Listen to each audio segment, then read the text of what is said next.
Afghanistan, loin de leur famille, les soldats américains s'autorisent une courte pause, l'arme toujours à portée de main en cas d'attaque des talibans. C'est devant leur usine, dans le froid et le brouillard, que ces salariés de chez Molex ont décidé de fêter le réveillon de Noël.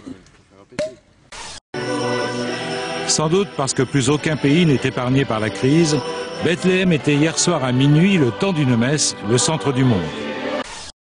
Une messe de minuit en présence du président de l'autorité palestinienne, Mahmoud Abbas, dans un contexte de tension en Israël, avec la multiplication des incidents ces derniers jours. Chers amis, cette nuit, le silence de la grotte sera plus fort que la voix des canons des mitraillettes. À Allo, pour une nuit, le temps s'est arrêté. Nous sommes il y a un peu plus de 2000 ans, les bergers viennent d'apprendre la bonne nouvelle.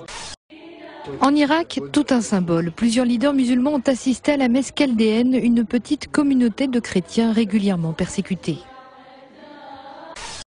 Noël plus festif enfin aux antipodes en Australie, sous le soleil et à la plage. Là-bas, c'est l'été. Pour fêter Noël, certains tentent de construire un bonhomme de neige en sable.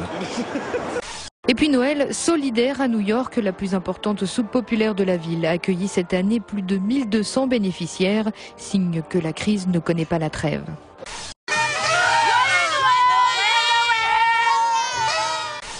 Enfin, un petit clin d'œil en Russie où l'on termine à peine de décorer les villes, car là-bas l'église orthodoxe respecte un autre calendrier. Pour eux, Noël, ce sera le 7 janvier.